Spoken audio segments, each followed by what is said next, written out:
Welcome to Birmingham. We are right through to the stages of the final games before the quarter-finals. The stage is set, it's Bourne Brook Arena, and we have France against Spain. Teams just coming out early for the national anthems. The Spaniards walking out in their familiar all-red strip with yellow letters. The French in blue tops, white shorts, and as history goes down, this has been one of the main rivalries in European competition. We'll get back to you as soon as the national anthems have been played.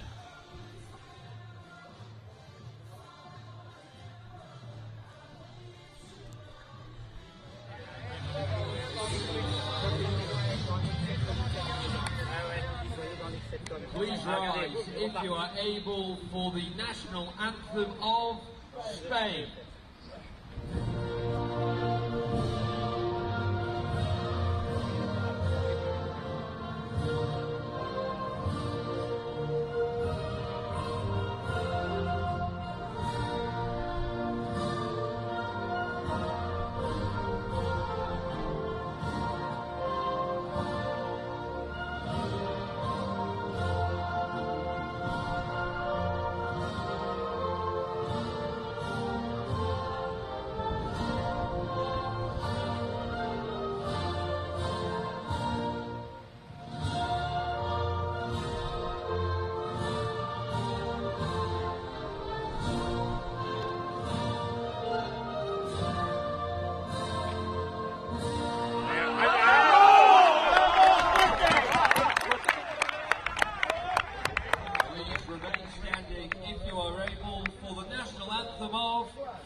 Introducing Spain. Goalkeeper number 1, Seferino Sanchez. Captain Sergio Alemán. So the introductions of the national anthems. National anthems have just been impeccably observed, and they have done all the way through. We look at the team lineup for Spain. Sanchez, Medellina, Seferino. Algerando is the goalkeeper. Antonio Enrique Herrera Camacho, number 12. Number 14, Alvaro Gomez. Number 13, Javier Cerrato Calero. And number 10, Sergio Alemán Garcia. The substitutes are on the screen for you to see. And the head coach today is Luis Antonio, and the guide, Jimenez Emiliano. That's your lineup for Spain.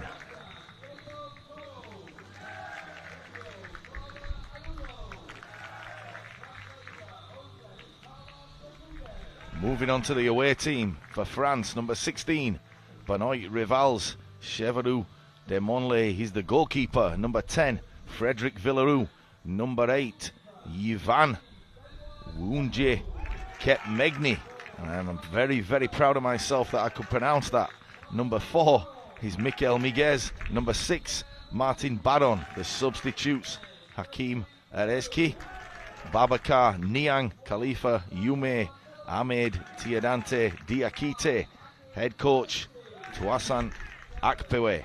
The guide, Yannick Lecolvez. There is your French lineup. So,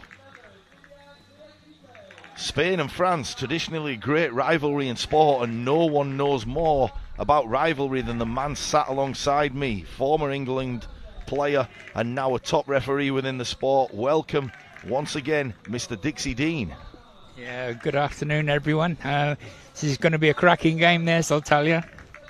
A promising Group C matchup, and France gained the upper hand from a default position as they were handed a 6-0 win due to Mali's inability to compete in this contest.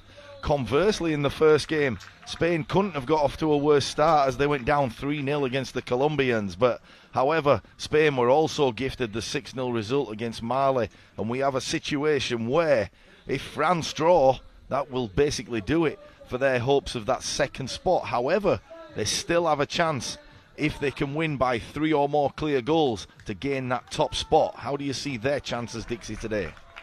I can see them qualifying in second place. I can't see them scoring 4 goals against Spain. And conversely, I can see Spain winning. So, yeah, if Spain win this, they're through. If France get a point or more, they're through. So it's quite straightforward, really. I don't think you can worry about top spot. And, that'll happen if it happens, really. Yeah. You can't go out with the plan in your head that you're going to score 4 goals. You've got to win the game. And, if it's 3-0 with 3 or 4 minutes to go, you're going to give it a good old go. But, they'll just be content on qualifying, I would have thought. And obviously for Spain, it's do or die. It's get your 3 points and move on, or, you're going to be playing in the lower ranked position playoffs.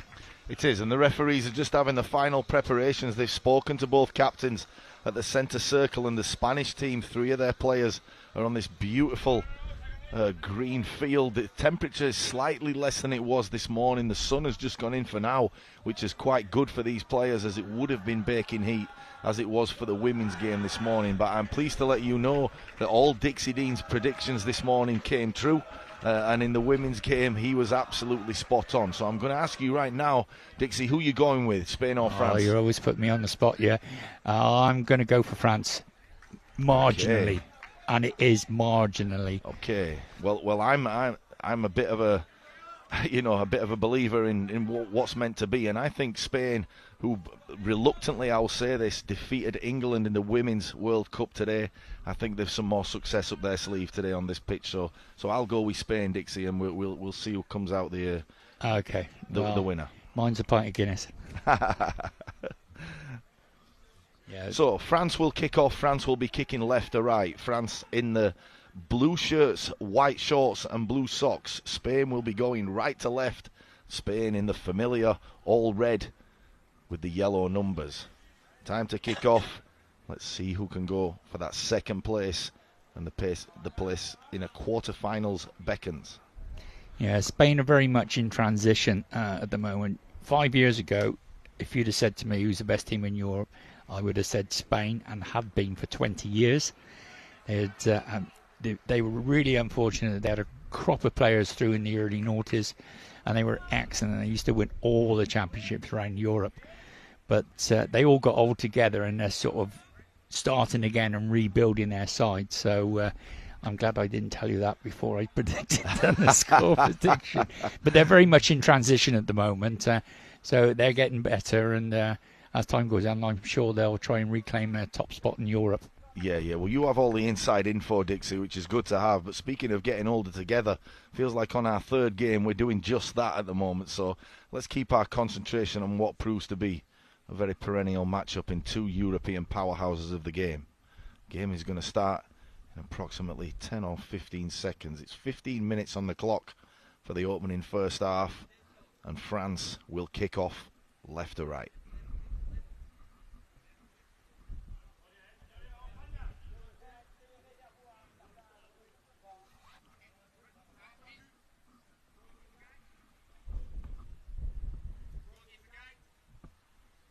Referee just checking with the guides and the managers before we start the game. All looks in order, and the whistle goes. Here we go. France will attack. They'll come down the left-hand side. It is against the boards, but already the physicality of the Spanish defence is on show as they win the ball back. Number 10 for the French national team will move it to the side.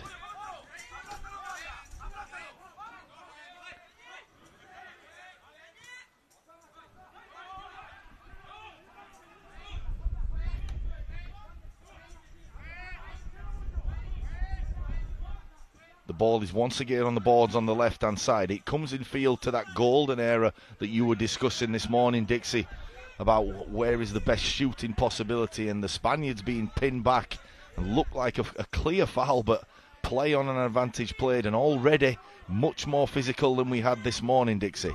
Yeah, the guys' game is it's very fast and furious, and this is going to get even more intense. They're just feeling each other out at the moment, and you will see them going, full ball very, very shortly. But France are trying to knock it round, trying to gain some space. As the defender ambles through and wins his side of corner. Yeah, we have an early corner for the French team down the right-hand side. Took a slight deflection off the resolute Spanish defence. Looks like that will take some breaking down during this game. And Mudanji will stand over the ball with Baron. Baron and Udanji, two skillful players. We've already seen how diminutive and how destructive they can be to their opponents. Can they fashion something, as Baron will lay this ball off to Udanji down the right hand side, and he will try get around that edge of the penalty area and get a strike on goal. Udanji back heels it, nice trickery, and Baron takes over. He tries to get to the edge of that box, but a thumping challenge on those boards, and the number 14 for Spain, a little bit too exuberant then. Alvaro Gomez conceding another set piece down the right hand side, only about 5 yards away from the corner flag. Yeah, that's a direct free kick. There was a bit over exuberant in the challenge there, and the foul count will move along pretty sharply, I would think. Referee giving clear instructions. The goalkeeper just organising his wall.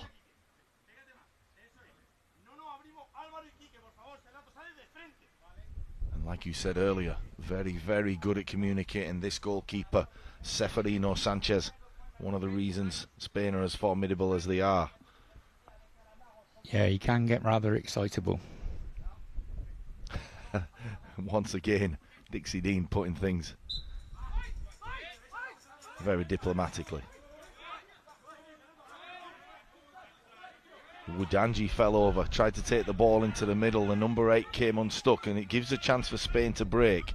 They lose possession, and once again, there's that man Udanji, and he's been a thorn in the side of Spain, but will he run out of room? No, he keeps that ball in. He goes inside, and what a finish by Udanji. And if one man was able to score early, it was him. He's just dominated the game from the kickoff, Dixie. That was unbelievable. He's right out of the board. He's taken it down to the corner flag.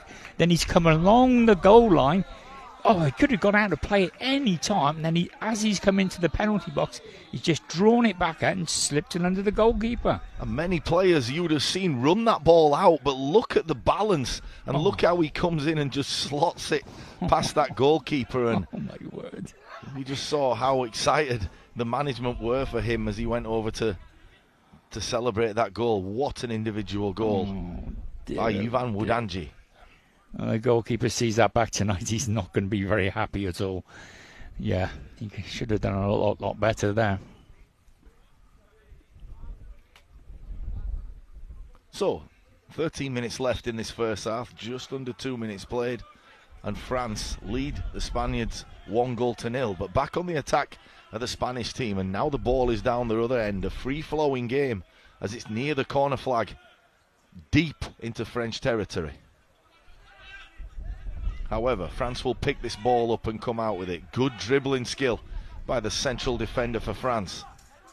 He goes down, and once again, Baron takes a slight knock to the head, and not sure if that will be given a free kick. No. Or a corner. No, it's a goal clearance. It's a goal clearance. Yeah, he's tripped over the ball there more than anything else. He's taken a tumble, but he's a big boy. He'll get back up. And one of your piece from this morning, the goalkeeper throws it all the way through to the other goalkeeper. Kind of a wasted possession, Dixie. Yes, indeed. And there's the physicality again. Alvaro Gomez not scared to get involved. And you said earlier, players are just feeling each other out. He's literally doing that. Yeah, this man. Great shot by Villaroo as he dived down that right-hand side. Sorry, Dixie, over to you. This men's side of these fixtures, it is very, very, very physical. And they certainly put themselves about. Now Wundanchi in defence, doing a stellar job back there as well. And 3 defenders for the French team going for the ball. It does ricochet to the number 4, Miguez. But a shooting chance. And what a breakthrough. This game is already showing its excitement as the number 10, Sergio Alomar, broke free, found himself open in the middle of the goals, and what a save. Yes, he's by fairly well walloped that with his left foot, and the keeper's gone down and taken it fully in the chest. It was a great save and a great bit of play by Spain. He has, and there's the physical side of play once again by this Spanish defence. It's going to be very, very difficult to break through, and it just shows how good Wujanji's finish was. Barron will take it on. He'll get a shot in and saved comfortably by Seferino Sanchez, who'll roll that ball down the sides of the boards on the left side. It's in the last third for Spain. Good tackle by Wujanji, and he once comes up with the ball and he's fouled from behind, but advantage is played. Good advantage played by the referee. Wujanji, for all his troubles, has taken some physical play. They're aware of the disruption he can make. Corner ball, France. Yeah, if we're looking at this shot that Spain just had. You can see he's running. He runs into the penalty area. He's got a good angle there, and he's hit it fairly well. And the French keeper's gone across, and he's taking it full in the chest. He's not getting his hands to it, that's for sure. I mean, Sergio Alomar did everything right, Dixie. I don't think he could have done anything better right there. No. He nothing to blame on his part. Here we go again. Barron will cut inside. The ball will just run out of play. Wasn't able to keep up with that, but it will once again be a French corner. They seem to be pegging Spain back right now. Yeah, France are on top at the moment, really, and have been from the start. We're just looking at this shot again. He's coming around the box.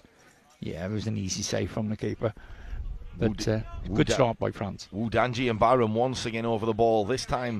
Last time, it was a back heel by Wudanji. And Barron will keep this one and go inside. Good footwork by the number 6 for France.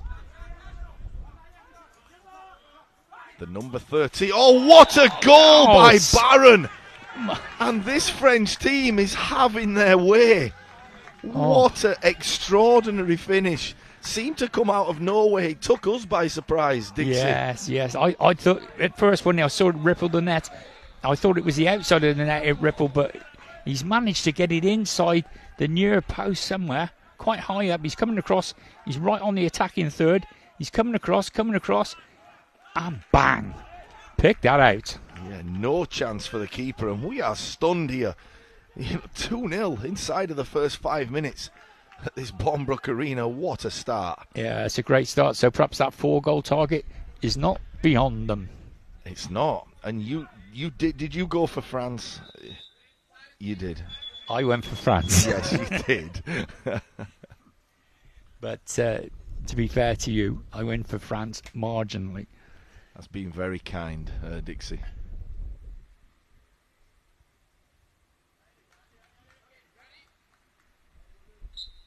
So, Spain to kick off and look to get back on the attack. Sergio Alomar is the man that's been taking the fight to these French, and he'll try put the ball through the legs and just explain that one, Dixie. Yeah, but it's good refereeing. What's happened there was a foul very early when he picked the ball up, and the referee's given him the advantage because he thought he could get through, and he's let it go for a couple of seconds. You can see there's no advantage occurring. So he's brought the play back and he's given Spain the free kick from where the original offence occurred. Excellent refereeing. Stood over the ball is number 14, Alvaro Gomez. He will be with Sergio Alomar. Sergio Alomar takes it on. A one-man wrecking crew up front as he's tackled by Wudanji, who's once again in the thick of the action. The ball will roll. It won't roll through to the keeper because it's well cleared by the number 4, Miguez. Quickly into the action at the other end, the number 10, Villaroo, tries to take on the Spain defence all by himself. The ball will come back to the halfway line and it will be Barron. It's a beautiful ball and it's at the feet of Wudanji. Wudanji cuts inside. Good control, but he just lost that ball for a second. He should regain it down the left-hand side as he hears it ricochet off the boards, but overruns the ball, and it will be goalkeeper's ball. Spain have a chance to rebuild once again. And Dixie, as with some of the other games, well, as opposed to some of the other games, we've seen this morning that once you get a 2-goal lead, very, very difficult to come back. But I get the sense that Spain are capable of coming back in this one. It looks two evenly balanced teams, minus the skill of Wudanji and Barron to just separate them. Yeah, they could, like, I think whoever gets the next goal, that's the important one. If the next goal goes to France, that's it. If Spain get the next goal, well, we got game on. But you say about the two lads up front for France, the trickiest player for France is Villaroo.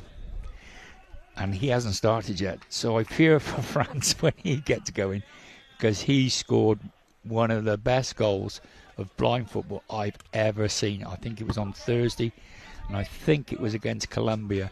So if you do get a chance to go back and have a look at the games, have a look at the France-Colombia game on Thursday. The goal that Villaroo scored then would have graced any stadium. It was unbelievable.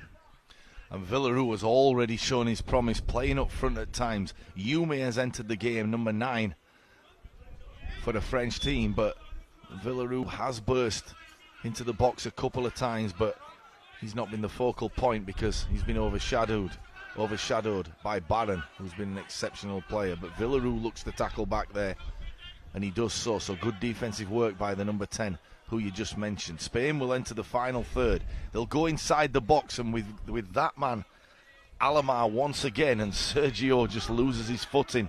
Barron comes away with the ball. Beautiful footwork as he stops and he knocks the ball to his counterpart Villaroo, and Barron goes again. And we're now inside the final third. Oh no, we're not. We go back to the halfway line. Some beautiful skill once again by Barron. The ball is a bit of an errant one, but it's into the box, and Yume finds himself. Can he corral that ball? He can, and he gets a shot on goal, but good defending once again by Spain, Dixie. Yeah, it's all a bit last ditch, isn't it? You know, they're panicking a bit at the back there. They've been pushed back all the time, and here come France again. And good defending by Juan Gomez Garrido, who has entered the game, the diminutive little number 9, who's already throwing himself about and getting some good touches in.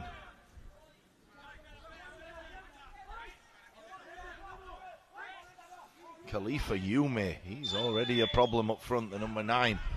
So Udanji has taken a rest, and Khalifa Yume has come on, and it's like for like, as he's trying to be a thorn in the side of this Spanish team. So 8 minutes just over remaining. Spain find themselves trailing 2-0, and they're going to have to face a free kick just down the left-hand side, just out of the penalty area. Yume is being a pest just inside the box, and if the ball could reach him, he would have a clear shooting opportunity, depending on the communication of how they get this done, Dixie. Yeah, I'm not sure which way they're going to go here, because they could go either way, go down to the line and square it back, or cut across the penalty area and get a strike off. Well, there's a clear path right now to Yume, who seems to be all on his own. Yeah, Villaroo's not been involved in this one at all, so he stood right at the back there, and he's having a Sunday afternoon stroll.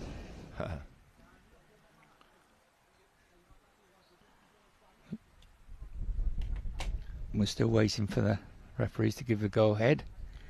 So Barron will stand over this ball. He's been very, very skillful on taking situations like this on. He scored from the corner kick earlier in the same situation. Yeah. He did spot Yume, but good defending by Spain thwarted that attack. But the idea was there, Dixie. It certainly was, and he tried to find him, but fair dues to Spain, they managed to cut that pass out, and they're on the attack. And a good tackle by Villaroo, who was your goal-scoring man of the moment, and he takes over by providing defensive duties. He's down the left-hand side, ricochets off the boards, and it's down towards the corner flag, but Spain regurgitate it, pass it back out, and it's coming over the middle of the pitch, and Spain once again in possession, and the size and strength of Alvaro Gomez is proving a problem right now for this France defence as he gets a shot in on goal, and a good effort by the big fella. Yeah, France want to make a substitution by the looks, but we're not going to get that done yet. We're still in play at the moment. Yeah, the big lad up front from Spain, he's a bit of a handful, and they're struggling with him a little bit, but at the moment he hasn't managed to have a bit of a breakthrough. It's Villarreal. Villarreal will try win this ball back after giving it away to Alvaro Gomez, but Alvaro Gomez will be pinned on the boards, but will probably win any contest. This ball is still in. It's back to the goalkeeper, and Sanchez will play the ball left, and an erratic tackle really, and a blindfold is being lost. The referee will stop play, but the number 4 there, Mikel Miguez, flew into those boards, really mistimed his tackle, and could have put his team in a vulnerable situation. Yeah, he's a lucky boy that his eye shades come off, because Spanish number 10 would have been away if the referee hadn't stopped it to pick up the eye shades. Obviously, he's got to do that for safety reasons, and so we'll start with an uncontested drop ball to Spain, because Spain were in control of the ball when the incident happened.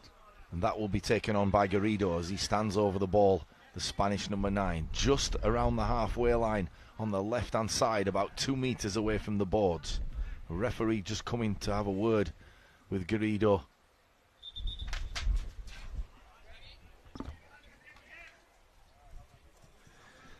And we're away, and Spain have lifted the ball into the edge of the penalty area. It's been miscontrolled, and I think it's gone out for a corner to Spain. Invented that. He's chipped it up quite high, and he's got it into the box, and we had this yesterday quite a few times, the chip shot, and one of the commentators said, well, why are they doing that? The reason they do it is because if it's rehearsed and your team know where the ball's going to land, the opposition don't, because when the ball's in the air, it's quiet.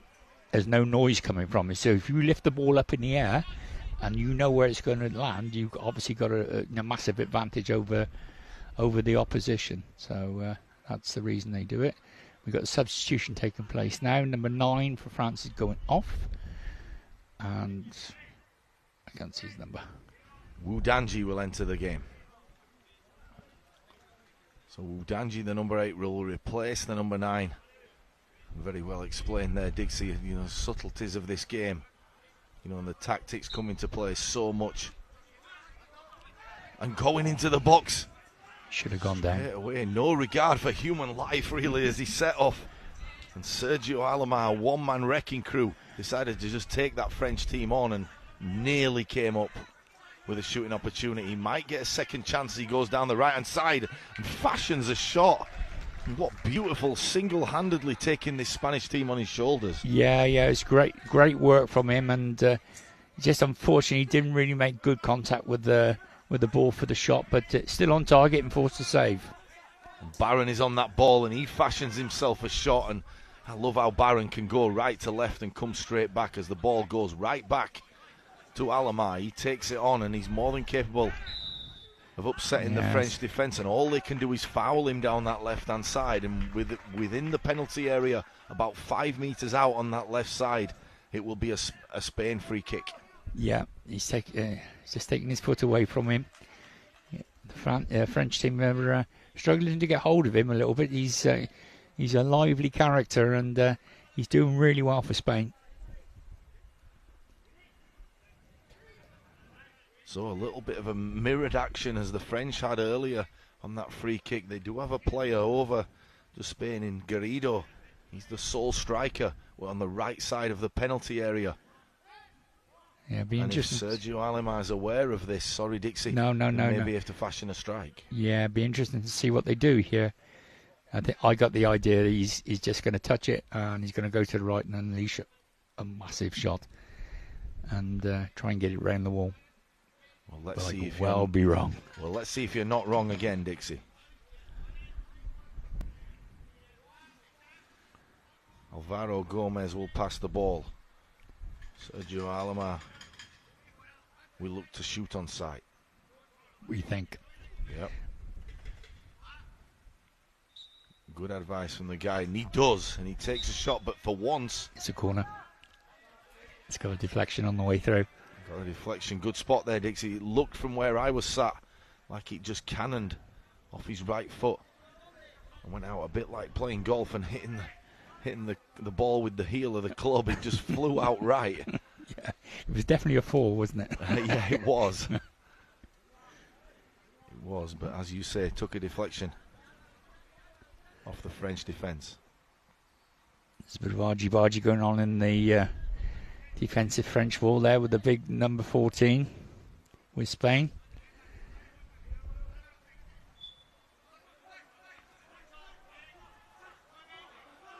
Nice skill by Spain, but they do lose possession and end up coming all the way back to the halfway line. Udanji is in pursuit, but it's that man again, Sergio Alomar.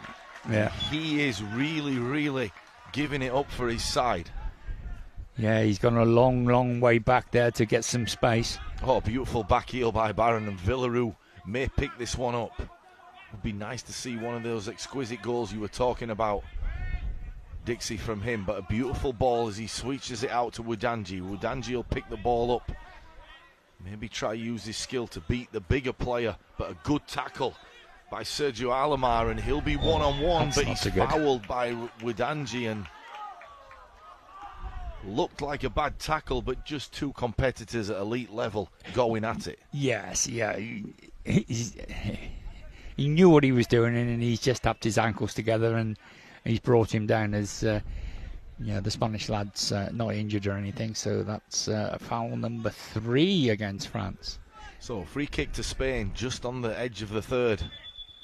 The final third going in towards the opposition's goal on the right-hand side. It's taken over by Alvarez. It's another tackle by Barron, but one fairly. The ball was played first, and Villaroo is robbed of the ball. Good defending by Garrido as he's able to switch it straight back over and come back at this French team. But once again, the ball is lost, and in goes Barron, the scorer of the second goal, and what a phenomenal finish it was. He's more than capable, and Alvaro Gomez once again throwing his weight around, and the referee, shades are off again. Has he had enough, or is it just a stoppage? It's just the shades. Yeah, that was just the shades. It's very competitive over there, and but there was no foul there at all, and it'll be an uncontested drop ball to Spain because they were in possession of the ball when the incident happened. So looking at this Spanish team, the two centre-backs of Javier Serrano and Alvaro Gomez are really set out to be physical, but you can't beat what you can't catch. They're big lads, aren't they? Yeah, and Udanji and Barron have just been too quick for him in this first half. That's the difference. It stands with 4 minutes 30 remaining. Spain 0, France 2, and a great tackle there by the central defender of France. Ball is at the halfway line. It's controlled by Spain, and it's that man again, Sergio Alomar, who's been in the thick of the action, and he goes through on goal. But what a decisive tackle by Villaroo. That was a goal-saving tackle. Yeah, but there was a little tap just before then, and I think the Spanish number 10's been very, very honest. If that had been a sighted player, they would have gone down and looked for the free kick. I'm sure it was. I don't know if you saw it actually yourself, Jez, but he definitely had a little tap on his ankle before that, and he's got away with that one, the French player. We've got a corner to Spain. Oh, it's a quick shot. It's a quicker shot than usual. From a tight angle, would have had to fashion something exquisite to score from there. And the French team, in terms of communication, just get that one wrong and end up kicking the ball out. Yeah, just looking for a deflection off anyone, Jason, really. Yep. Easy going off one of your own players, those, or the opposition players when they flash across that quickly.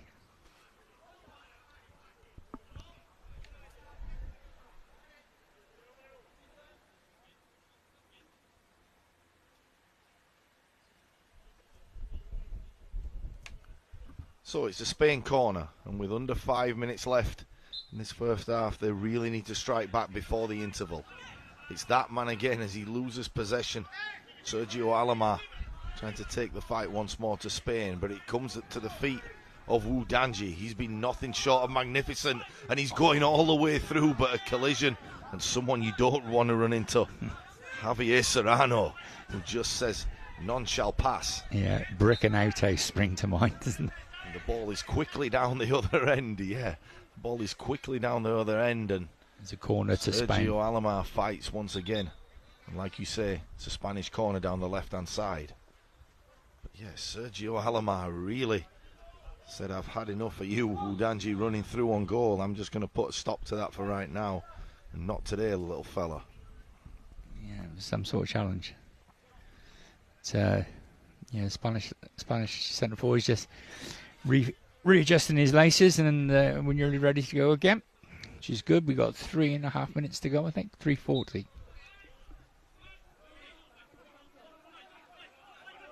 Alomar wants in possession for Spain. Once again, he goes down. He's taken out by Villarreal, but play on.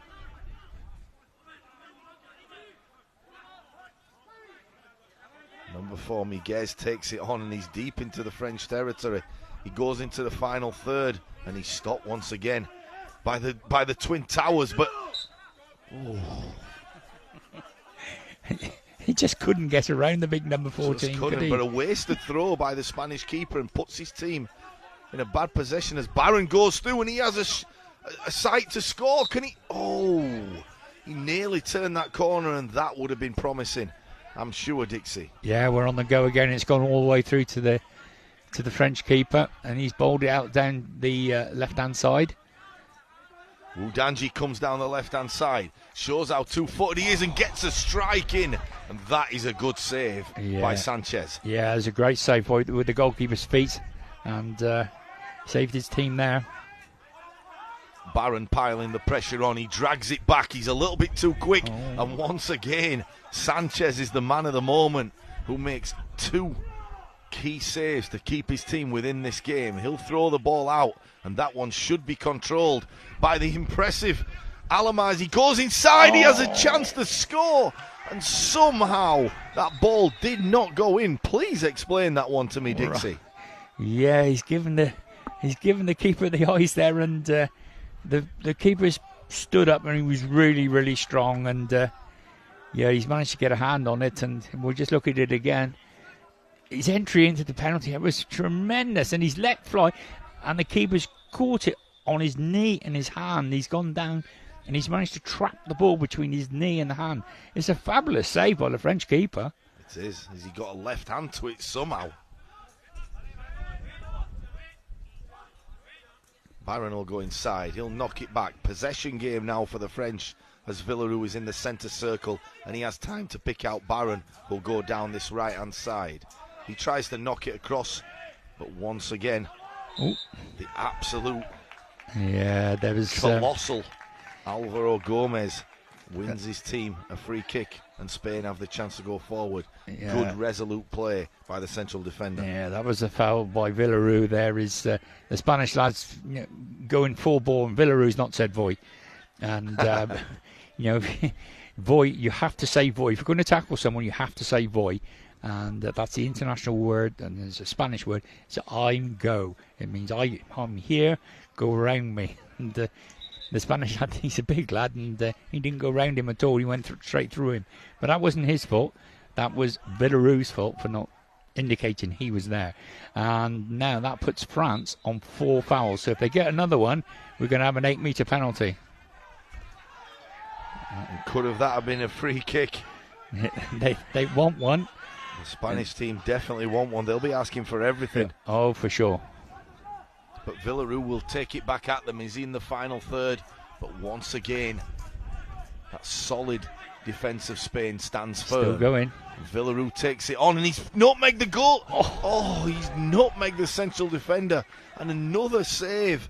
Sanchez keeping his team in it right now, Dixie. Yeah, that was a fantastic bit of play all round, really. It was great by Federico, and he's managed to get through the Spanish armada there, and he's unleashed a tremendous shot at point blank range, and the keeper has sort of jumped up and spread his knees, and he's managed to hit one of those knees and clear, and we got a timeout and we can breathe a little bit. We can. And back to live action. You know, we see Villaroo on the replay go through a nice little nutmegs in the central defender and a great save by Sanchez. But we've just seen a free kick awarded. Udanji was allowed the advantage and play to go on, but the referee, and I love how he allowed the advantage to go and then said it was a disadvantage and we'll go back. So when we restart, we'll have France who have a free kick just on the third line. Yep. On the left-hand side, going into that final third of the Spanish team. But Dixie, if people are tuning in right now, we've had from the get-go France in fifth gear attacking this Spanish team. But I would argue these last 3 or 4 minutes have been about even for each team. Yeah, Spain have they've reacted well to going down 2-0, and they've got themselves back in the game. And number 10 is hold them back forwards, and obviously the Spanish keeper making 2 or 3 really good saves to keep them in the game, and they're on the front foot now, and they just didn't start very well, and but they're awake now, and perhaps they were on siesta. They are, and more importantly to me, as I've gone with Spain, I need them to get a goal in this next minute and change. Don't pour that Guinness just yet. The drips are going in the glass. So, back to play as we get back to serious business. In the final third down the left-hand side, France will have a free kick. They'll once again threaten that Spanish goal. Udanji steps over it. Also Villaroo in the vicinity. The keeper has a good angle and organising his wall.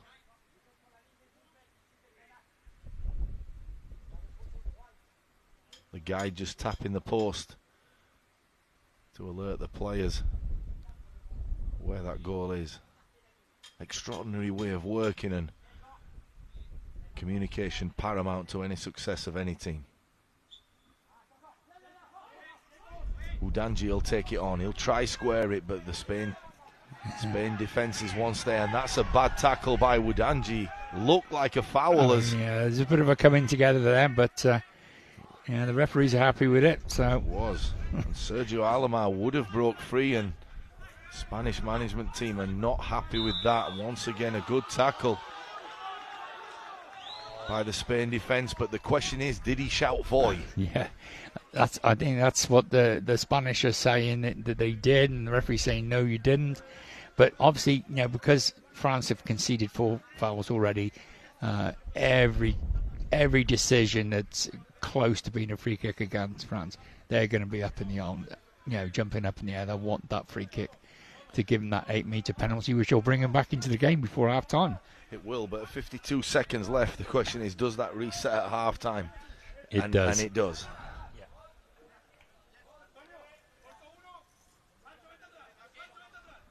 So France will surely be the happier the team. They'd be even happier if they can conjure up something here. Don't put it past the skill of Villaroo and Barron, who are over this ball.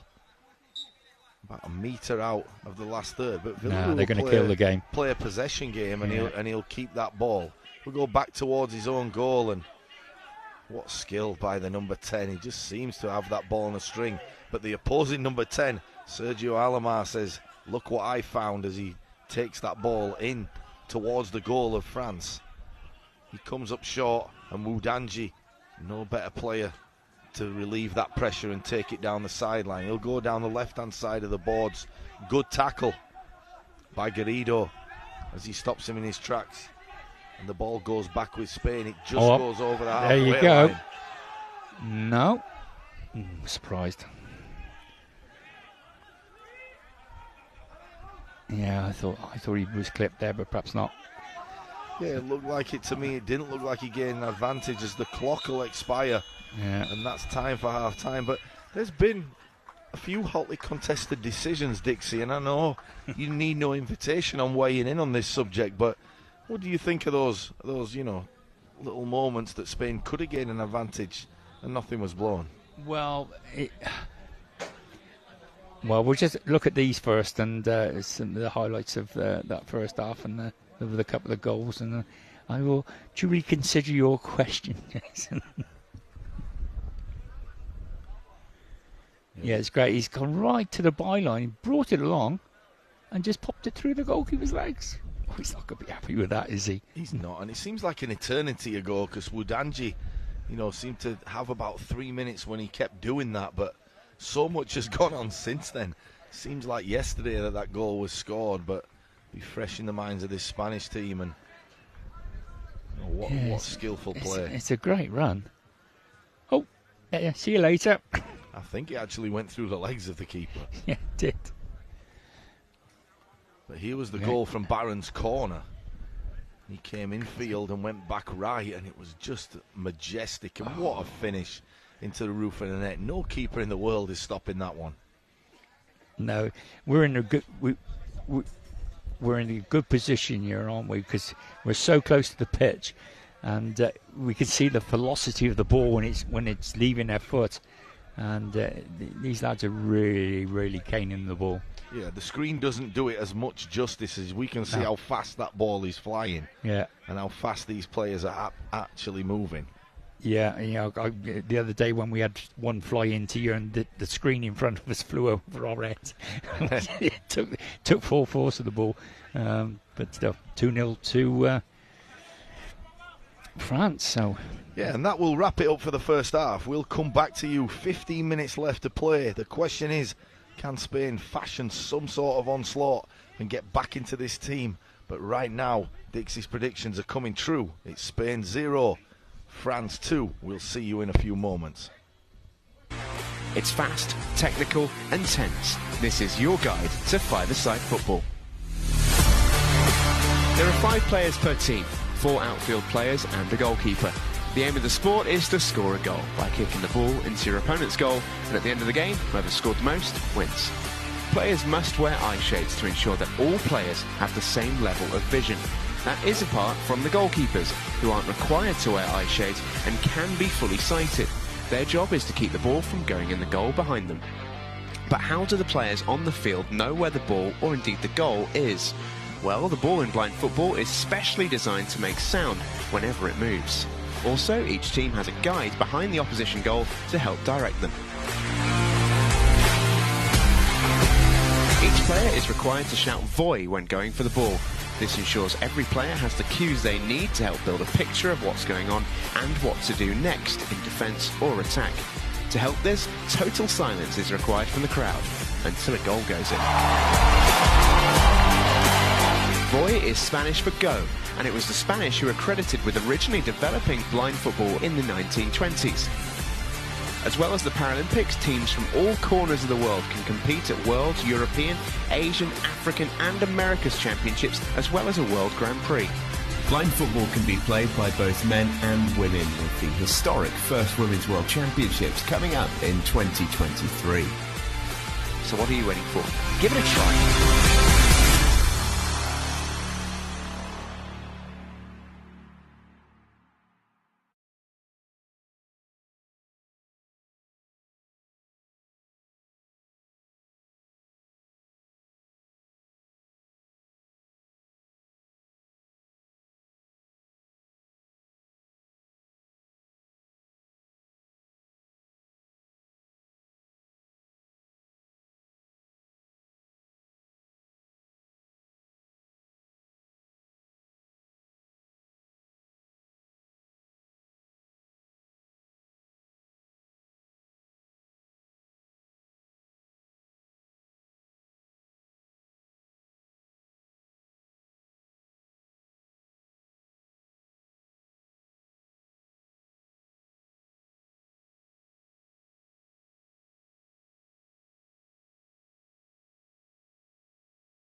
IBSA, International Blind Sports Federation, presents, with the support of the International Paralympic Committee, IBSA Anti-Doping App, the first application of its kind in the Paralympic movement, specifically designed for blind and visually impaired people. Athletes, coaches, medical staff, managers, and the public in general now have a powerful tool to stay focused on the principles of clean sport. Scrolling down the main menu, you can find all the important themes you need to know to play fair and be alert to testing procedures and necessary adaptations for athletes with visual impairments. IBSA gives top priority to anti-doping control, being the only international federation with 3 sports in the Paralympic family: goalball, football, and judo. IBSA Anti-Doping app has external links, namely to WADA, where our sport agents can always find the most updated information, especially the list of prohibited substances and methods. Glory in sport can only be achieved by the athlete's awareness of their rights and responsibilities. You can find them on the IBSA Anti-Doping app.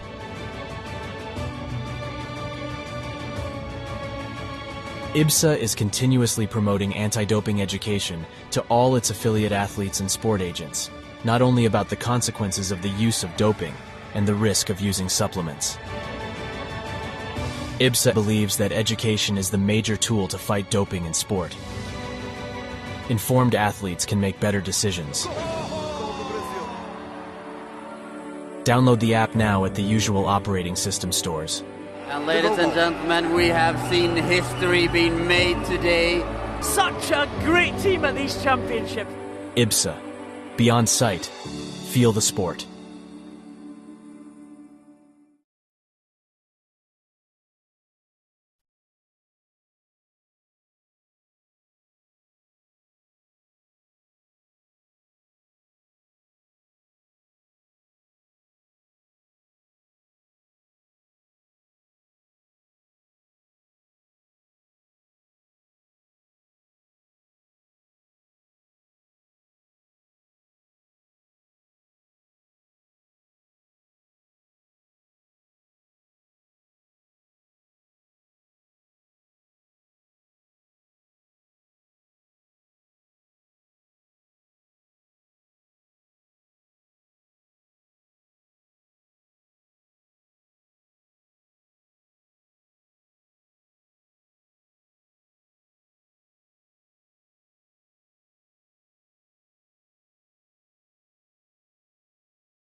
Welcome back to the University of Birmingham. Bournebrook Arena is the scene, and a well-deserved half-time break, as you can see on the monitor. Spain 0, France leading 2-0, and here is the scenario for this Group C matchup. If France can fashion 1 or 2 more goals, they will top the group and they will go through into the quarter-finals in first place. As it stands now, if it's still 2-0, or if France win or draw, they will still get into second place. So plenty to do for Spain. A win is only good for them. A draw is no good. I'll be shortly joined by the legend Dixie Dean. If you're just tuning in, he's currently coming back and resuming his seat. And what a stellar job he's been doing, relaying all the finer points. We did have a little bit of a sportsman's bet at the beginning of the game, and undoubtedly Dixie picked the winning team at the moment, which is France. And I'm still sticking with Spain. So all to play for both of us. And let's hope Spain can get an early goal to make this one even more interesting. I'm with Dixie Dean. There's 15 minutes on the clock. Spain will be playing left to right on the screen, and they will kick off in all red against France in the blue tops and the white shorts. Referees just checking with both guides that we are ready to go, and the whistle will be blown, and let's play ball.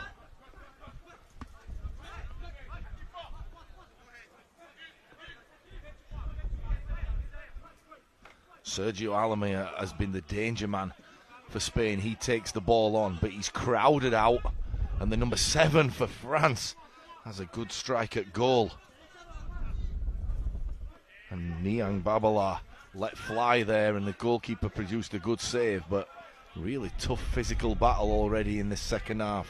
Looks like France are up for withstanding that challenge of Spain, Dixie. Yeah, they'll just want to slow the game down now, France, and not get involved too much in a battle with the Spaniards, and just try and play for a little bit of time and manage the game and come away with their win. Injury-free. Another substitution for France. The big man Hakim Arazu has come on, number 5.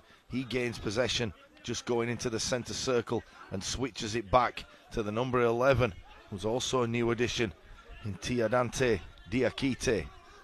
And Diakite straight in the action, has the ball at his feet. But there's the physical presence. A little bit of ice hockey as he smashes him against the board, and Alvarez had a chance to score. Sergio Alomar it was. And he's not happy. Looks like he had a clear sight of goal. Bartholomucci Alessandro, the French goalkeeper, was able to just take that ball off his toes. Yeah, as he was going to strike. Yeah, the referees have awarded a foul to France. He was a bit over-exuberant there with the keeper. I think the keeper really did have hands on it, and he's piled into him. Who would be a keeper, eh? And it was a good decision to retire. Hakim Areski will restart possession. It's at the feet of Niang. Takes the ball up. Beautiful skill by Niang, and that one could have easily flown in from where we were sat. Looked like it was goal bound. Yeah, it's been deflected out for a corner. I think originally it was goal bound, and it's got a touch on a Spaniard on the way through, and then sent it out for a corner. Yeah, it's starting off a similar vein to how the first half finished, I think, and it's going to be a good 15 minutes worth of football, I think, this, and the sun's out, so everything in the garden is rosy. Yeah, it seems to have been a game of runs, this blind football, and partially sighted. Seem to have like 2 or 3 minutes where teams are on top, then it shifts momentum and it goes back the other way. So momentum, everything in this game, and as you say, France coming out, all guns blazing. A great shot, what a goal! Down the right-hand side. And he's already threatened. Nia Babala just took that ball down the right-hand side, shifted it onto his right foot, and all of a sudden, France are in first place. Well, one more goal and they will be. Look, he's not even celebrating. It's like, yes, it's a Sunday afternoon, I'll have a stroll. But he's on the edge of the... He's about 3 or 4 metres on the outside box. He picks it up, and he's a good 8 metres out, and he's smashed it that hard. It's gone over the keeper's head. Keeper's not moved. What a strike. Hit it that hard. And any Frenchman watching or listening, step aside Thierry Henry. That's how it's done. That's absolute fabulous. We just have a... There he is, giving it up for his team defensively as he goes and makes a slide tackle. He won't allow Sergio Alomar to have any glimmer of hope on coming back into this game. But Spain retain possession right on the halfway line as they'll move forward and try regurgitate some sort of attack and get themselves some sort of rhythm, Dixie. But he didn't want to celebrate, did he? Did you notice? No. The guy come running out from behind the goal and wanted to give him a cuddle. But no. He was more than nonchalant walking off. Nah, I don't want any of that.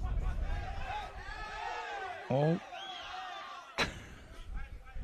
And Alomar, that one-man pair of band. shades come off.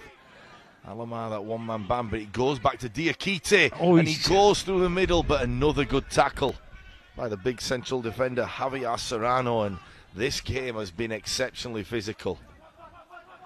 Yeah, it's going out for a goal kick, that goal clearance there. Yeah, there's some big lads out there. Both of these teams, they've got some really tall, strapping lads and physically fit, not carrying any weight, but 6'2", 6'3", and if one of those hit you, you stay hit. I will say, Seferino Sanchez in goal for Spain has produced some excellent saves, but he's been a bit ruthless, would you say, in terms of giving the ball back to France? He's done that on 2 or 3 occasions, just played the long ball, and it's not worked out for this Spanish team, and it's put more pressure defensively on the men in red. Yeah, he's been a bit wayward with his distribution this afternoon, but he's got an opportunity now and see if he can move the ball forward a little bit better. Yeah, he'll get another chance, and this one should be picked up off the boards by the Spanish number 9. It is, but crowded out by Villaroo, who takes it on. He gets his body across the defender. And what skill by Villaroo as he dances round the centre circle. It looks like he's practicing on his own. Yeah, it's killing time. Beautiful play by the number 10 as he sprays it wide. Diakite will pick up this ball. He'll go inside his defender, and great footwork by the big man, and he looks to shoot, and another save by Sanchez keeps the glimmer of hope alive for this Spanish team, but looking for that 4th goal of France. Yeah, if they get 4-0, I'm pretty sure they'll top the group on goal difference, if my maths is correct. Wasn't my strongest subject at school. Good tackle by Villaroo, but it goes out for a French corner. Sorry, a Spanish corner. So, Dixie, what was your main subject at school then? Skiving. That's the main one. And that's when it was a subject, I think. Oh, yeah, I got an A star in that. No, sport was my thing at school. I wasn't really interested in anything else. And I mean, we talk about sport being a focal point of people's lives, and you discussed how many volunteers were involved in this overall games, Dixie, and how many athletes are involved. You know, when we have a break of play, I'll sure you'll expand on that. But for right now, Spain are pressing with a corner with Sergio Alomar and Alvaro Gomez over this ball.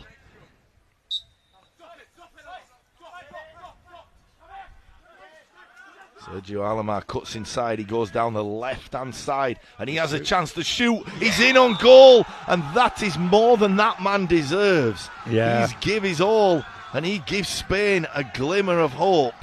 The Spanish guide is on to show how much it means to him, and Sergio Alomar, he's saying, we're watching it don't again. Pour that pint yet, Dave. Sorry, Dixie. He's found his way around to the left-hand side of the penalty area, and he's cut back onto his right foot, and he's rifled it into the roof. And there, it's a superb goal, and to be fair, Spain deserved the goal. They've worked really hard, and they've got into some good shooting chances, and they deserve that goal, to be fair. I mean, he rode about 3 or 4 challenges there by the French defence. He certainly did, and really good finish by Sergio Alomar. Yeah, there's some big lads in that French defence, and he's managed to withstand all their bumping and boring that was going on and finish a really good shot. And the referee's not happy with something down this end, don't know what.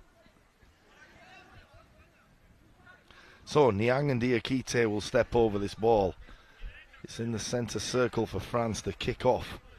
Referee just having a word with the one of the Spaniards to move outside the centre circle as France look to start this game with 11 minutes remaining. It's Spain 1, France 3. Niang will go down the right-hand side against that boards, and once in ice hockey kind of type way, once again Alvaro Gomez pressures the opponent. 2 balls are on the field right now, quickly cleaned up by the referee. And Seferino Sanchez will once again go long. Oh, that one could have come off as the number 7, Julio Sanchez, was all on his own. Yeah, that was close to him. He's only getting a touch in there, and he's so close to the goalkeeper. He gets a touch on the ball just to divert it a little bit and create all sorts of problems. And here's your man Villaroo, and that was a bad tackle. Tripped Villaroo. He was going into the centre. He just turned left, and Villaroo was not happy with the challenge. It's another challenge by Alvaro Gomez, and these fouls now mounted up for Spain. Yeah, that was... there was an original foul, and when he was on the floor, there was a little bit of afters, and it come down on Villaroo's back, and I think he's more upset with that than the the original foul because it was unnecessary. The referees were sort of gone, and the boot of the Spanish defender come down across Villaru's back, and he wasn't particularly pleased about that, but he's all right. So Diakite and Niang will step over this ball. It's on the left-hand side. It's about 3 yards behind the Spanish box. It's a 3-man wall, and it's a formidable wall. Surely they'll have to go around this one, Dixie, to have any form of success. There is a small gap to the left-hand side of the goal. I think that would be exquisite to put that ball there. Someone's been naughty. I can't quite see if... Yeah, it was a yellow card for who?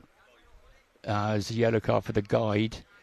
The Spanish guide behind, who's beyond the French goalkeeper. So obviously jumped up and down once too much. Seems to me that there's been more bookings for the management and guides than there has been for the players in today's games. Yeah, you're right. There is the sighted people are letting the blind game down. How ironic. So Diakite and Niang step over this one. The referee looks like he's happy. The guide is just tapping the post to let the French players know where to place this ball. There is a man over, and that man is Villaru. If they can sense him and move that ball to the left, he will have a shooting opportunity. Oh, what is this sort of chip? Yeah, and he just went for power. It was more of a hit and hope than any calculated effort, but worth a chance. And the long ball pays off for once, but a good tackle there. Great tackle by Hakim. He's forced all the way back up to the other end. And there's a corner. Yeah.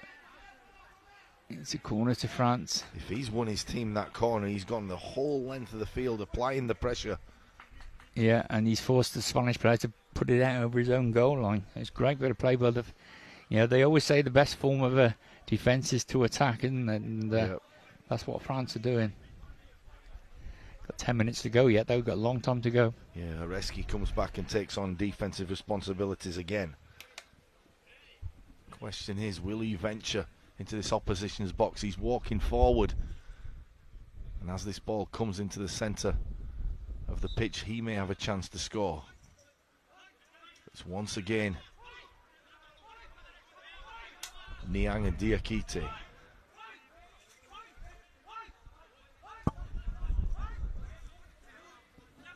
Niang has it in no rush with just under 10 minutes remaining. He has a strike on goal, but the French once again try counter attack.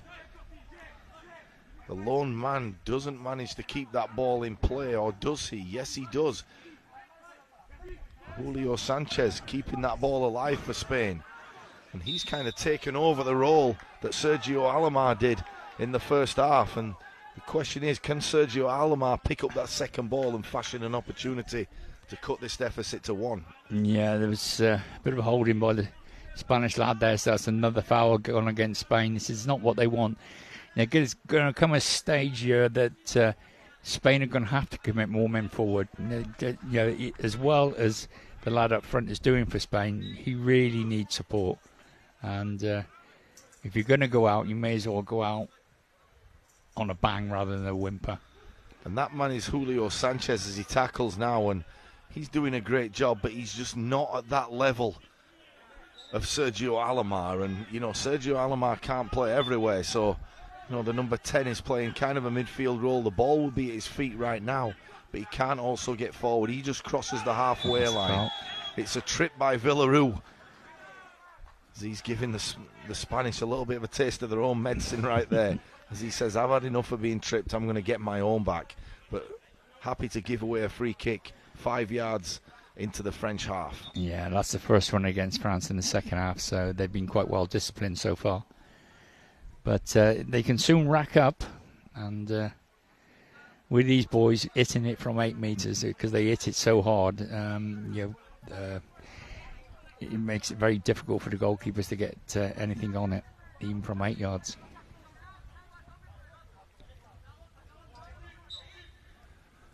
So Spain play possession. They go short again. It's good Good skill once again by Alomar. He goes back into his own half. He goes past Diakite like he wasn't even there. And Alomar comes inside. That's shooting opportunity. And he knows how close that really was. There's another impressive run and a nice short ball by the goalkeeper. Good strategy by France. Yeah, Spain are making a substitution. They wanted to get that in before they restarted. So number 7's going off. France happy to play the ball short as Areski is the outlet man and Villaroo is the one on the left. You know, Areski will come short every now and then, Dave, against those boards to kind of slow the game down for the French. Yeah, it's game management and they're just slowing everything down. And as the time ticks by, the Spanish are going to get more and more desperate. Yunus Sanchez has come into the game, number 6 for Spain. Fresh legs at this point with 8 minutes 58 remaining. Can he provide that energy that will be the difference and see them back within contention? Let's see. A good sliding tackle there. And there's the man that they just can't take off as he goes through. What a goal! And single-handedly, Sergio Alomar, a sliding tackle at the halfway line and down the right side, cutting to the left. What a finish with his right boot. Nothing that the French keeper could do there, Dixie. I'd like to see this again. We're having a little look at it there. He slid in and he was bait. We haven't got that little bit, but he's slid in just around the halfway line, come down the board and cut in, beat 2 French defenders, gone into the centre of the goal, and he just rifled it in so hard the keeper's got no chance. And it's kept low as it goes across, and he's just toe poked it underneath the keeper. What a goal. Spain come back to make this a contest. And news in, hold the Guinness. Spain 2, France 3. Yes, it's warming up this game, isn't it? It surely is. And you would expect any team at this point who has any ambition of making that quarter-final to not go down with a fight. But it's rewarding that we've seen Spain come up with what they deserve. Yeah, they've worked really, really hard to get back into this game. And when they were 2-0 down, they didn't give up. And they've got their just rewards. And to be honest, France have stepped off it a little bit and had one foot in the quarterfinals and thought, job done. But they're going to have to go again here. And now they're going to have a bit of a shock and be out of this competition if they're not careful. Villaroo is tripped by Alomar. Play on as the ball goes to Diakite down the left-hand side. He'll come infield. It's Niang, sorry, my apologies. Diakite will track this one down. Diakite comes up with it, the number 11 for France. He just goes into the Spanish half and he's in the middle of the field and he shoots. And a great save. Seemed to come out of nowhere, but Diakite passes the ball to Niang. And Niang says, enough of this Spanish comeback. I'm taking this 2-goal lead back. What a finish by Diakite. And once again, the question is, does he celebrate? No, he's nonchalant as ever. The question is, how full is that glass of Guinness now? That was tremendous. We're going to probably catch a glimpse of it again. But they've had 2 bites of the cherry. Number 11's forced a really good save and it's bounced back to the number 7 on the edge of the box. He's gone round 2 and he's just smashed it into the top corner. What a great finish by Niang. It's just so strong and powerful. And if I was a keeper, I think I'd be diving out the way. But he's not diving. He's trying to save them. But demoralising for the Spanish team because it just looked like they were getting into that 5th gear and all of a sudden Niang says, hold on a minute, not on my watch, as he smashes that ball into the top right-hand corner. And, you know, we did go back to saying how important sport is for everyone. And you said how good it is to represent your country early on in the programme. And we were talking about how many volunteers and how many athletes, Dixie, are involved in this whole setup of this IBSA Games. Yeah, it's up in the village. I'm stopping up in the village. There's a range of different sports going on, from cricket to chess to all sorts of stuff, goalball. There's 1,700 athletes up in the village from, all 4 continents of the world. They're from everywhere.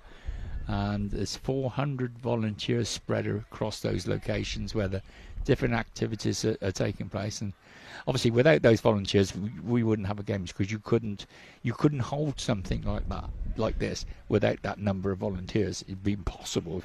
If you had to pay 400 people to do the jobs that they're doing, it just wouldn't happen.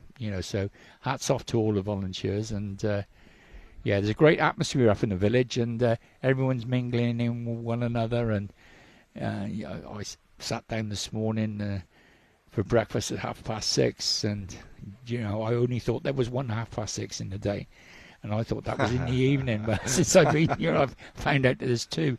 And I had a Greek gentleman sitting on one side, and we were chatting away. Then yesterday, I had the Indian coach from the girls' team. We had breakfast together and a chat. It's just lovely, it's you develop friendships and sort of links with so many different people on these events, and you'll take, especially the athletes, they'll take memories back to their own countries and lifelong friendships on Facebook and Twitter and whatever forms of communication they have.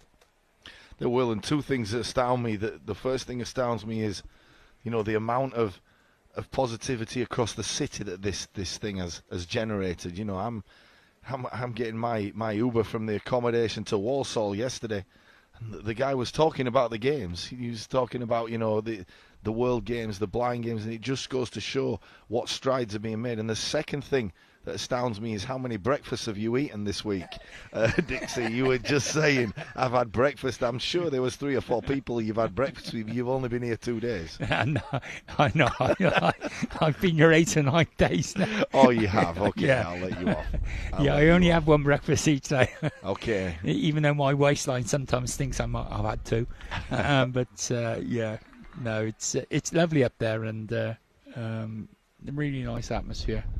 So playing this sport, Dixie, you're now a referee, and you've moved through coaching. You're now into refereeing, and going back to your playing days, what are some of the things that you miss now in terms of one representing your national team, but also just being involved at that elite level at team sport? I don't know. As you move through your life, I think different things become important to you, and whilst I was, sort of playing, I thoroughly enjoyed it, really, really enjoyed it. Then as I was getting through those years and I was getting a bit older, obviously your ability drops a little bit, and the coaching come in, and I enjoyed the coaching and the refereeing of enjoying that. And it's a bit like this. I've not done this before, and I've done it for a week now. And I would just love the opportunity to do it again, because I've really, really enjoyed it. It's been really good fun. And, like you guys, you're the professionals. I'm just the amateur. I don't know nothing. I know blind football, but nothing else. And, as I say, as you grow through your life, your life expectancies change, don't they? And you look for different things. And, we've got a bit of a problem with the pitch. Yeah, and I'm sure, it just goes to show again, sport in general, Dixie, is a massive web of so many different opportunities, and you're going into something here that's brand new to you that you're enjoying.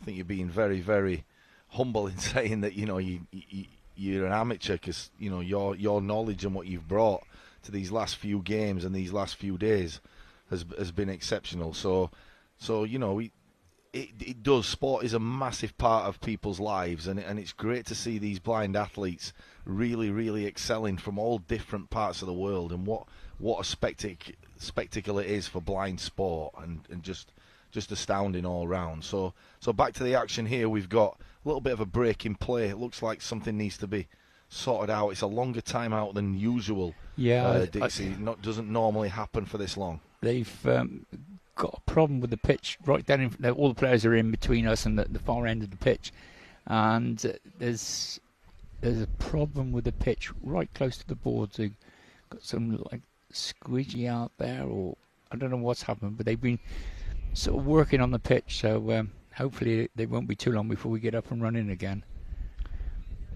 Yeah, I've always had the philosophy with sport, if you're into sport, you'll never be short of a friend. Yeah, that's true. Because you can go into You go into a pub at night and not know anyone, you get chatting about football or rugby or cricket or whatever it is, and by the end of the night you've got half a dozen people around you. You're having the right good old chinwags. You're also on a negative side, never short of a few enemies either. Well, you can't have one without the other. That's true. And it's deciphering who those enemies are and who those friends are, which is very difficult. But back to the action. Looks like play will resume. Yeah, we're ready to go again now. Ball's on the halfway line and going to restart with Spain from the kickoff. And the last kick was the extraordinary goal to make it 4-2 to France by Niang. So Spain will take this kick, and a chance of breaking play really took the wind out of their sails, that goal. But with 7 minutes 48, anything can happen if Spain can get a goal within these next few minutes, Dixie. Yeah, Spain need to score again quickly, and as I say, it's just unfortunate for them. They got it back to within a goal, and then France got the other end, bang, back to a 2-goal difference. So here we go. Sergio Alomar, a well-earned rest during that extended break. He plays the ball up front, and it'll end up with Niang taking it back outside the first third for France. He'll go down the left-hand side into the Spanish half, but it's intercepted and it'll come back. And once again, Niang, persistent in his troubles, picks up possession and regurgitates that ball to the impressive Villaroo, and he's quietly had an outstanding game, Dixie, as Villaroo. Yeah, he's not done anything exceptional, but what he has done has all been neat and tidy. No sparks like we had with him with the other day, but yeah, neat.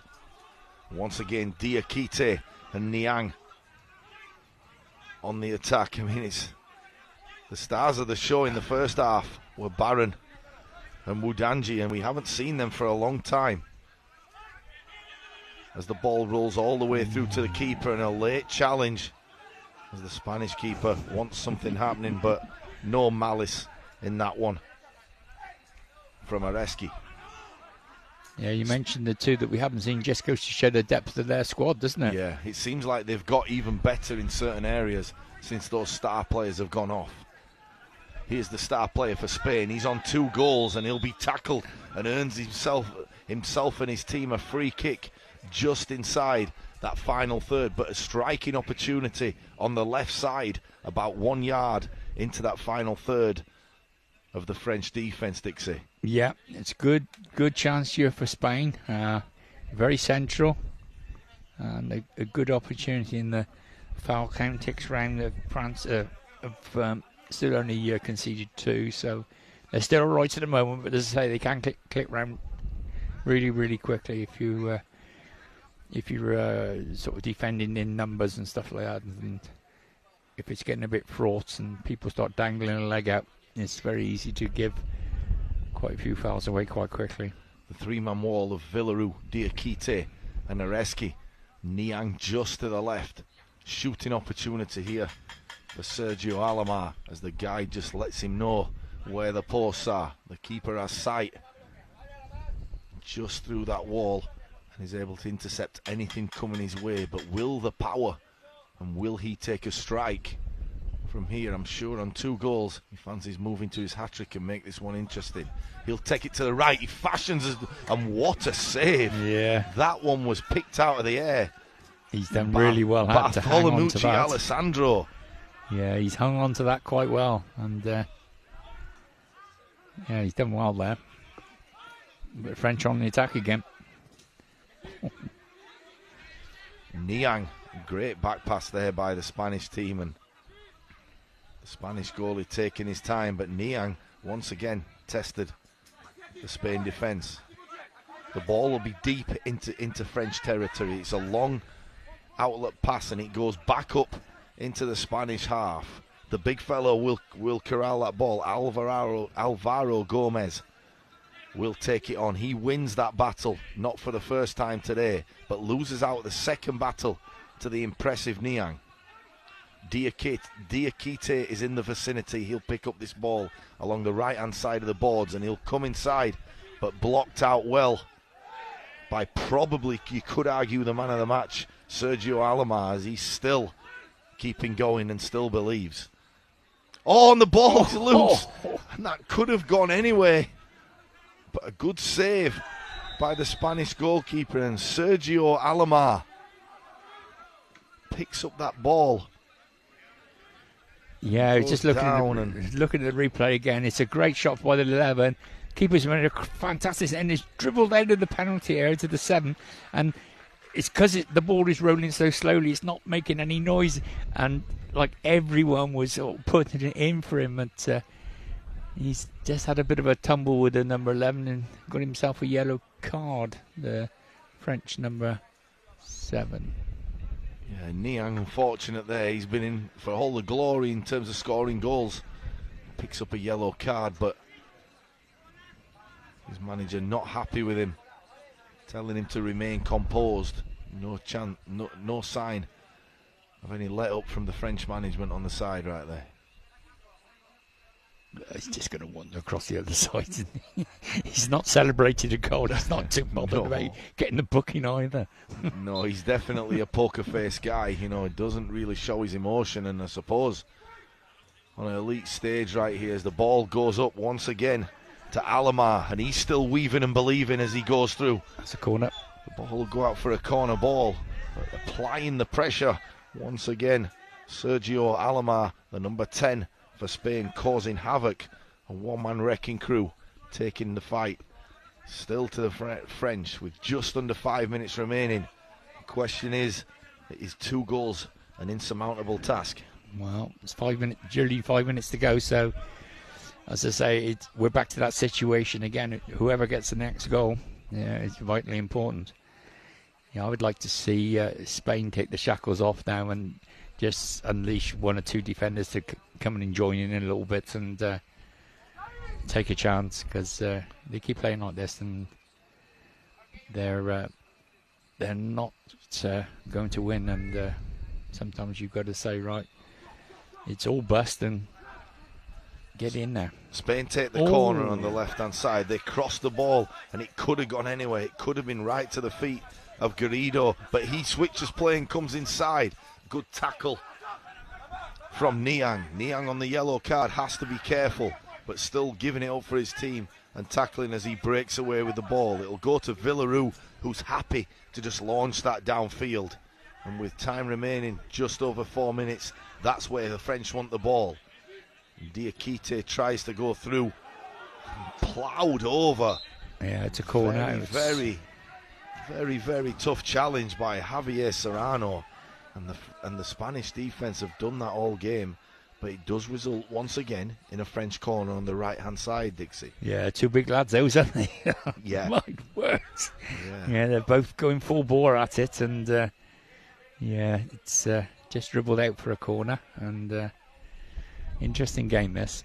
Not as quick as some, but for that, it's still an interesting game. Ball goes out for a goalkeeper throw-in. He throws it once again full length of the field, but it's well controlled and well snuffed out by Areski as he earns his team a free kick deep into the Spanish half. Yeah. And that's just what the French team want. Yes, and that puts the Spaniards on 4 fouls. So any more fouls by them will have a little 8-metre penalty, but France are on 3, so it could be penalties all round.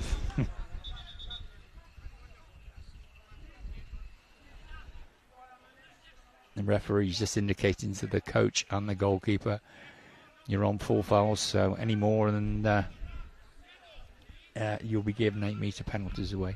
Doesn't matter where the foul occurs on the pitch. When you get over that magical number, the referees will take the ball to the 8-metre penalty spot, and you take it from there. Alomar's in on goal. He has a chance to shoot. How did he find that corner? It's a great save by the French keeper. Fabulous save. He's got really down low to his left, strong hand, and pushed it out. And Villaroo's doing one of his weaving runs. Nearly got through. Enrique Herrero. Sorry, Alvaro Gomez once again says no, and pinned on the boards by Javier Serrano.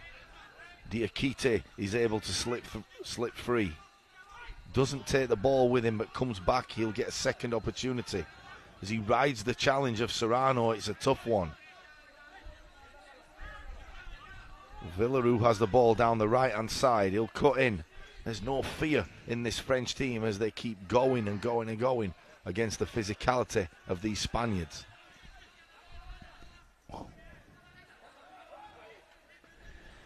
And the ball's stationary right on the goal line. No one wants to touch it. Someone's got to touch it. Come on, boys. You can't leave it there. Well, it's in the favour of France as the time will keep ticking. The ball is in play. And the clock is not Spain's friend. And a corner conceded. He may as well have done that 10 seconds ago, wouldn't he? More importantly, about 10 or 15 seconds came off the clock. Yep.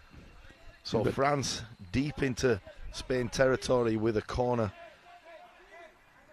on the right-hand side. And will they just play for time now and try keep that ball, Dixie? Will that be a strategy? Yeah, I wouldn't be surprised if they give it to Villaroo at some stage and let him go on a wander around his own goal, his own half. Well, they're giving it to Villaroo. Let's see where he goes. He's going back towards his goal, but he's able to turn on a sixpence and take it back into the Spanish half. He'll have a shot a little bit too far out to really trouble Sanchez, but nevertheless a good effort. And once again, Sanchez wasteful with that ball. It goes all the way through to the French keeper. And a chance in on goal and a corner ball or maybe a goal kick. No, it's a goal clearance. The two French guys going for it then. They got in each other's way somewhat. That's great defending by Diakite. Really put his body on the line there and just got in front of the ball.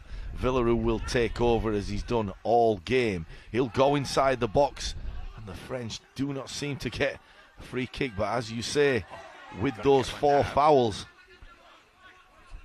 free kicks are highly contested. And Dixie, you've been very, very patient with these refereeing decisions. I'm sure there's nothing you want to say, Dixie, right now. No. I'll keep me powder dry, as they say. Alamar goes into the French box. He's stopped by 3 French defenders, and Diakite will run it back. Diakite runs into the brick wall.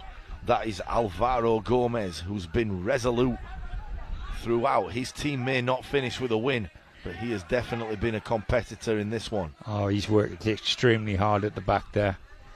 Definitely a rock. And Villaroo with a mazy run. Will it go all the way through? He'll end up in the keeper's hands. And Sanchez with the easy clear. But to be fair to Sanchez now, he's wasted another ball, but he has to go route one with only the last minute of the game. He has to throw that ball. Yeah, they can't build it down up. The field. They can't build up anymore. They've got to get the ball into the French half, and he just giving a corner away there. The Spanish guys just losing a little bit of discipline and concentration, and he's put it out for a corner. I think the pressure that Javier Serrano thought he was under was due to the persistent pressure from both Diakite and Niang in this second half. If ever there's been a loose ball, they've been first to it, and I think in that instance Javier Serrano had no option but to just get rid of the ball. Yeah, I think he thought they were closer on him than what they were. I think he had a little bit of time there, but yeah, here we go. So we got a French corner with 44 seconds to go. Yeah, needless corner given away, but a little bit of pantomime time as he's behind you. Oh no, he's not. As he kicks the ball out, but Villaroo comes in field and once again. Number 14, Alvaro Gomez. Nearly riding Villaroo there as Villaroo knows he's got time. And what a beautiful ball that is. And a really smart ball. Just winding the clock down. Played across to Niang. Niang will have a shot, and with 15 seconds left, what a win this has been for France. Yeah, they've played really well. They've not achieved probably what they set out to. They probably wanted to top the group, but qualifying is probably good enough for them. And as they have one last effort on goal, that's been knocked out, and we've got a corner to France to finish with. But yeah, it's been a really good performance by France, and they're strong, they're physical, and they got a bit of guile about them as well, and they can pass it round. And looking at this effort again, He's gone in and it's just missed the far post with the help of the goalkeeper's knee again, I think. And looking at the French performance, I mean, it was a tale in the first half of both Woodanji and Barron, who took the fight onto the Spaniards, and it seems an eternity since we saw them on the field. But then replacing them, as you said, was Niang and Diakite, and they've taken the fight to these Spaniards. But you know, someone with his fingerprints all over this game is Villaroo, and he's probably in question, possibly the man of the match. He's dictated everything from the first half and the second half that's gone the French way. Yeah, he's a good captain, and that's it, and we're done. Great win by the French, and they move on to the semi-finals, and the Spaniards will go into the lower ranking places to find out where they finished in quarterfinals, sorry. The semi-finals, I get ahead of myself. Quarterfinals, and as I say, the Spanish will go into the lower part of the rankings playoff games, but a thoroughly enjoyable game. And what have you thought of your first male game, guys? I've absolutely loved it, Dixie, and you know, the speed is on shore, that's for definite, but the power of these players and also the awareness to move the ball from side to side, it clearly creates havoc for the opposition. But just the elite level of these athletes has been super. And I mean, you did say they're through to the semi-final. It's the quarter-final. But Dixie, you are a good predictor of the future, so you may be right as well. But anyway, from Bournebrook Stadium in the University of Birmingham, it's goodbye from me and Dixie Dean. It finishes Spain 2, France 4. We'll be back with Iran and Morocco soon as we can. See you later.